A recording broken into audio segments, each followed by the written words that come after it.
Hi, I'm Stacy Minson with K-State Research and Extension. And I'm Craig Dinkle, Crop Production Agent for the Midway Extension District. And we're here today to show you ways to use technology to make social media posts when we do demonstrations and field days in our local communities. We have the opportunity to showcase projects that we're going to do, livestock water tank installations, so that people that couldn't attend the field day or that don't live close have the ability to do these on their own. And we have the technology this day and age to make it happen relatively easy. So when you're deciding to use technology to use social media posts, how do you know what to use? As you can see on the table, we have quite a bit of equipment. You're going to need a computer or a tablet when you go to do the editing process at the end. Phones,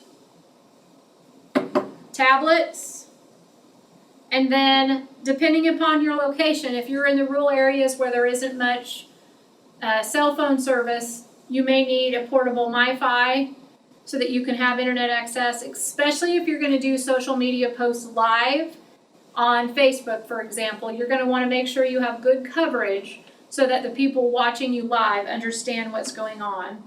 The other thing is having some type of microphone system. This is one portable one. Craig here has another option.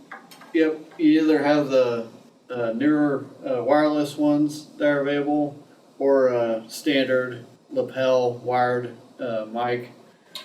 And then also key components is having the right adapters for your tablet or phone to connect to the microphones that you're using. And one of the important things to keep in mind is making sure that you can hear what you're recording so that when you go to make these videos and do these posts, you are making the impact that you want to do with the subject matter that you're trying to showcase. And for our example, for the most part, we're looking at natural resources and how we're going to protect those, especially our water supplies. Okay, Craig, can you share some of the tools that you use in the field that helps make the recording of your project successful? Yeah, first thing you want to start off with is a good quality adjustable tripod, especially if you're setting up on some uneven ground, having each leg that can adjust independently, having the right mounts to hold your tablet to the tripod, or if you're using your cell phone, having the correct cell phone mount that you can use a tripod to. And then another thing I commonly use is a little what's called a selfie stick. This one adjusts out and to different lengths, and then also could be used as a little mini tripod to set on a pickup tailgate, bale, or anything else. And this one has a handy feature that you could even use on your tripod. It has a Bluetooth capability on it where you can pair it to your tablet or phone and then take pictures remotely or start or stop your video recordings. So one of the advantages of this is if you're doing a project yourself, maybe there is something going on that's a hot topic in your community or out in your county. If you have the selfie stick or you have the tripod, you can do some recording on your own. But if you have someone with you, someone can be using the one piece of equipment, the tablet, another person can be using the phone. So you're getting a lot of footage of the same project that you're wanting to showcase. So one of the best things that we have to have in the field when we're doing recordings is sound. We have to be able to hear it. How do we do that? And then how do we protect against the wind? So there's a couple options on microphones. You have to have a microphone in the field just because of all of the natural noises that we will encounter. So there's corded microphones.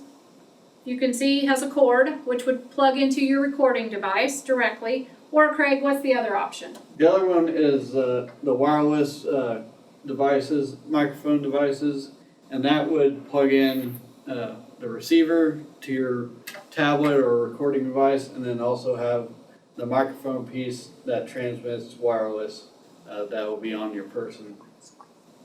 And then the other component is we need to make sure we have a windscreen. Especially in Kansas, we know the wind blows quite frequently, and having the ability to cover these microphones helps prevent that background noise, especially if the wind is blowing. So now you have to decide which platform of social media you want to use. Depending upon your subject matter, the topic, and what's involved can help you determine which platform you use.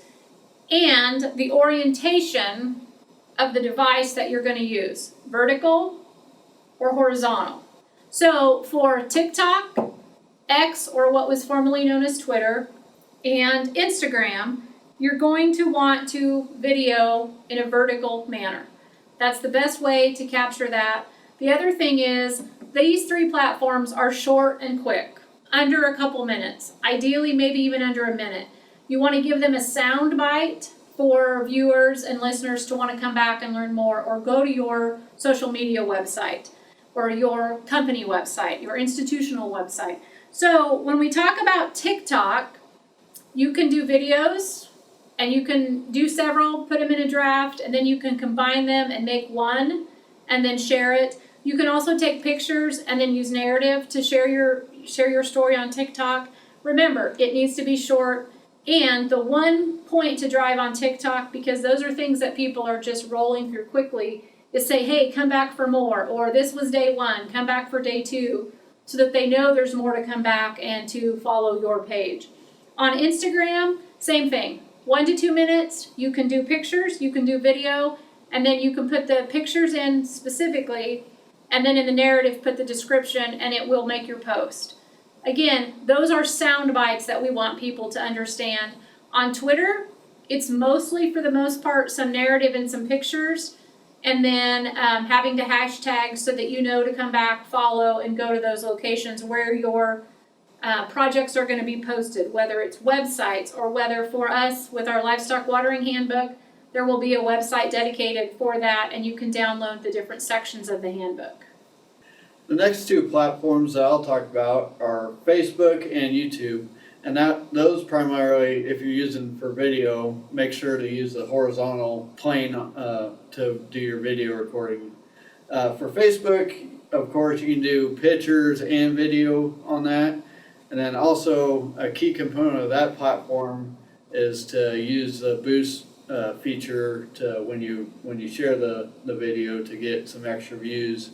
That can help you out, share what you're putting out there. And then also you can do Facebook Lives with Facebook, which that's just a live recording, so it's different than doing a recording and then posting it. And then on YouTube, that's primarily used for longer videos, more demonstration in nature, or for showcasing a live event. You can also do YouTube Live, or like I said, if you record a program or field demonstration, you can post that as a little bit longer video to YouTube. When recording a video or a live event like a field demonstration, one of the key factors that you're going to have to consider is your lighting. That's a big challenge when recording outside. A lot of times you're going to just have to take it, in fact, some prior setup, and possibly have to move around a little bit to find that correct lighting that you're looking at, so you're avoiding any shadows cast on either the speaker or what you're showing, or direct sunlight that's hitting you in the face or the person that's speaking. And then also taking into fact, a lot of us, especially guys, wear ball caps that can cast some shadows that can hide the person's face and then also affect your video qualities. Okay, the other thing is looking at your location, making sure that you have wind protection. So what can we use to get us the best sound? Part of it is you may have to use equipment that's around you. You may have to use a pickup to block. You may have to use hay bales if you're looking in livestock operations and doing something with cattle. Look at your natural surroundings to determine what can help prevent that wind. And part of it is just you may have to move around. You may have to, if it's possible, Craig, change your location a little bit if that works. Yep, that's exactly what I said. Use your surroundings, move a pickup, or even use a natural windbreak that's been planted, like a shelter belt or tree row. that can be beneficial that's going on the opposite side of that with the way the wind's blowing. So the one thing we want to talk about is the wind, noises, things that were in the background, and how we mitigate that and prevent that from happening. The biggest thing when you're going to do a video in the field is having microphones. So there's a lot of options. There's a corded one that I have on, and ask your presenter to put it through their closing first because you can't really see it, so there's no distraction.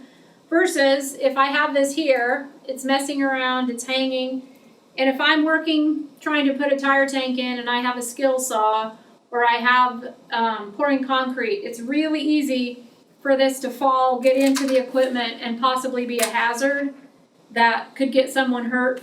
So taking some of those precautions, knowing your environment, and making sure your equipment that you're using to record doesn't hinder the process itself. The other thing Craig and I want to make sure we understand is knowing where to put the microphone. Some people have a lot softer voice than myself, so it needs to be a lot closer. Mine doesn't have to be quite as close to my mouth. And it also depends upon what type of shirt you have. If you have a collar, you can put it right underneath the collar. Today, Craig and I both don't have the same type of collar, so we're working with what we have, and that's going to happen. That's going to be a very common situation out in the field when you're doing demonstrations and field days. Another big factor is, some of these mics you'll have to buy the wind screens to put on them, and that will help cut back on your wind noise and extra background noise too. Okay, one of the things to pay attention to is your background or your surroundings. So when you look at what we have going on this table, your eyes are probably not focused on us. So if you are doing a demonstration, an installation, it is really important to be paying attention to what's going on in the surroundings. Is there a bunch of activity behind you? Is there a bunch of equipment or debris or things that draw the person's eye to that? So part of that is just making sure as best as you can, having just what you need in the video area so that you're not distracted. So, if we take these things away, it's a big difference. Now you can tell that we're focusing on recording and the platform or the instrument that we're using for the videoing of the demonstration. So keep that in mind. And Craig, what do we need to worry about for safety aspects of recording? Yeah, especially when you're recording videos, when you're showing demonstrations on how to do something or proper procedures. Make sure you're wearing the proper safety equipment, and then also go over the proper safe way to do the activity or demo that you're doing so it conveys a safe message. When setting up to record a video or a live demonstration of something that you're doing, you want to make sure to get your tripod set up properly. One thing you want to make sure is to set it further back than what you might think to set it. That's to catch all the action that's going on. If you have it set in too close and the person that's talking or showing the demonstration moves, you take the risk of them getting out of frame. So making sure it's set back, and then also setting it up to where it's always level. A lot of these you can adjust out, and so if you're on uneven ground, making sure you're set up level, and then adjust as properly. And then also you can adjust up or down with these telescoping tripods too. And one way to use the selfie stick with your phone while you're set up recording with a tripod and another device is to get some secondary B-roll. You could have this set up like on a hay bale, pickup tailgate, or you can move it around yourself and take video recordings or pictures during the event to get some good B-roll that you might use later when you're editing the video. And one of the advantages of B-roll, as Craig mentioned, making sure your tripod is out farther and getting the big landscape of your project. The B-roll is taking still shots with the camera. As he mentioned, you can be recording, you can do some live posts. If you have a regular camera, it's a great way. You can't have too much footage, whether it's videos or photography, when you're trying to do the editing. The more you have, the better it will tell the story in the end, because you can't go back and recreate it once you've done the installation and the demonstration. So the one thing to keep in mind when you're doing videos, anything that you want to post later will have to be edited. So Craig, I know that editing is really important and having some software to do that. What have you found that's successful that you use in your role? Yeah, just for some simple editing purposes on the videos that I've done, I've utilized the free software that's came on some of my devices, such as iMovie with my iPad and Clipchamp on my computer. Then also, one thing you want to make sure to look into is any free software that might be available through your university or institutions that you work for. So another component we want to look at when you're in the field doing your demonstrations, you may have to do some digital zoom to get some of the components. So that's a great idea on the video. The other thing is that's partly where your B clip can come in. You have that extra device, zoom in on some of that, then that can be added as you're editing. The other thing is that's where your standard photographs can come in to actually take a picture of some of the different equipment, like when we talked about the different microphones, so that some people can see those windscreens. For some of us, we're very hands-on. For some of us, we're very visual learners. So giving everyone the ability in these video options to learn in their best mode is beneficial when you're doing these programs. Another key thing to remember when you're doing editing is when we're doing a tire tank installation, for example, we may be using the Sawzall to cut the tire. We don't need to see that happening the whole time, or when we're pouring the concrete, mixing the concrete to pour into the bottom of the tank.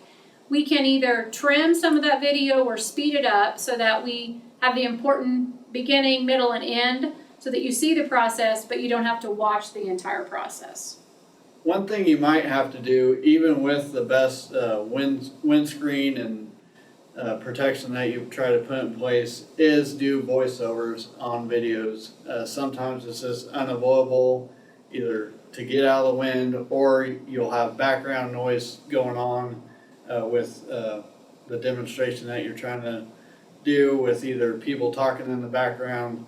So doing a voiceover might be necessary to do that, and you can do that afterwards in your office using microphones that you have available. And there's some different options. Some people, like you've seen myself, I talk with my hands. So having a headset would be one option. The other one is using the lapel clip, hooking it on as well, because maybe they're going to show some components of the livestock watering installation. Maybe they're going to show some valves or some key components of that installation. The other one, someone whose voice carries really well, they could just have the larger microphone sitting on their desk to speak into. But as Craig said, having that ability to do the voiceovers and having the different options of microphones, each of us work differently, and so having the best fit to make these recordings the best to put out there for videos is really important for the project. So Craig, tell me why, one of the most important reasons why we would use a voiceover.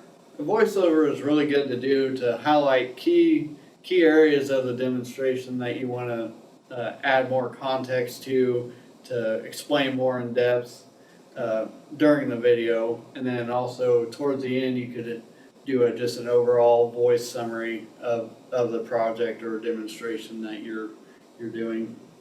So one of the things we talked about earlier was the B-roll. Why we need it, why it's important. This is what makes it really important. When you're going to edit the video, you want to make sure you have the ability to share things that maybe haven't been seen. And so Craig, what's the best way with B-roll? What are our options with what we've taken off that B-roll? Yeah, that's just looking at all the pictures that you've taken or extra videos throughout the demonstration or event that you're recording, and seeing what will benefit the viewer to see that they might not have seen otherwise. Either just a different view of the project or demonstration, or just a totally behind the scenes look of what the people that were attending the event live were seeing, so they kind of get a full view of everything. So when you're at your computer, you're talking about voiceovers, you're talking about all of the extra B-roll that you got. One of the things to make sure when you're doing that B-roll is if you're putting a tire tank in the pasture, getting the landscape of the pasture so that the person that's not on the field at the demonstration and the installation can actually see the entire surroundings, right, Craig? Yep. And it's really important to capture that, because we understand if we're at this event and we're attending it, what it means to put a tire tank in, but what does that mean? Are the cattle around? Are they not around? Is there fencing? Is there pasture? Is there cropland up to it? So if we're going to talk about grazing cover crops and we're putting this tire tank in for pasture grazing, but also cover crop grazing, how does that relate to that producer to see that? So now you're at the point, you have your video done. Now you have to finish it so that you can get it posted out in the social media world. So we have to have a title. We need it to be concise, and one thing to do when you finish this video, have it answer who, what, where, why, and how. If you cover those bases, you should have a very good video for the public to see. But the title, you may have to use some graphics, and most of the editing programs will have some type of graphics. The other thing is, make sure you include logos for any of your partners, whether they're agencies, whether they're institutions, or whether they're individuals. Make sure you ask your cooperators, your farmers, your ranchers, your producers, if they would like to be credited for this, and make sure you give those credits to all of the groups that are involved. And what's another component we can add to this video? Yeah, a good thing to utilize is music in your videos. You can either add them at the beginning or the end, or if you have a segment of the demonstration that you're showing that you might be speeding through, like cutting through the tire with a sawzall, you could add in some music. But there's free music that you could utilize through some of the editing software, or if you do use copyrighted music, make sure you're utilizing the right channels and paying for that service properly. And the other component that we want to make sure in that closing to finish that video is that you are using links. So one of the links that you will get as part of this video series is the links to the Livestock Watering Handbook, so that you will be able to download the video yourself or send others to the bookstore at Kansas State University to download that. So those links are important, including your partner links, so that if you've worked with other agencies, you're giving those that are watching the videos the ability to make those connections for their operation as well. All right, one key to editing on videos that you might have to consider is adding in closed captioning to your video. This helps those with hearing impairments or those that are trying to listen to the video in a more public setting. There is ways to do that auto-generate through like Facebook or even YouTube that will auto-generate that, but you still have to do some work on the back end and edit that to make sure that the spelling is correct and that it's saying what you or the presenter is saying in the video.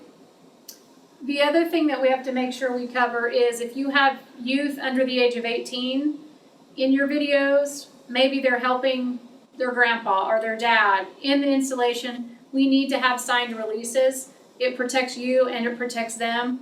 If not, then we need to make sure we're just showing their backs of them so that no one can go and identify those youth on the social media world. Okay, we're close, we're ready to post, so what do we do? All right, yeah, once we're done editing and that whole process of the video, the next step is to upload that to your chosen platform. And some key factors that you'll want to make sure to follow is to look for the instructions on how to properly upload to whatever the platform you're using. And then also, is the account that you're uploading to up to date? And do you have permission either through your university or your institution that you're working for to post on that platform. And then lastly, Stacy, what's the final and probably most important part? Well, one of the things is we want to get the message out. That's why we're doing the videos. We want to share the great work that we're doing in our communities, on our farms, ranches, through Extension, or whatever institution you work for. So making sure that we amplify those. Different platforms have the ability for you to pay a minimal fee to get it boosted and get it out there in the public. The other big thing is have your friends, your family, your colleagues share, post, and comment on those, because the more of that happening, the more your message gets out so that others can do the things to protect our natural resources, especially our water and our environment and our land.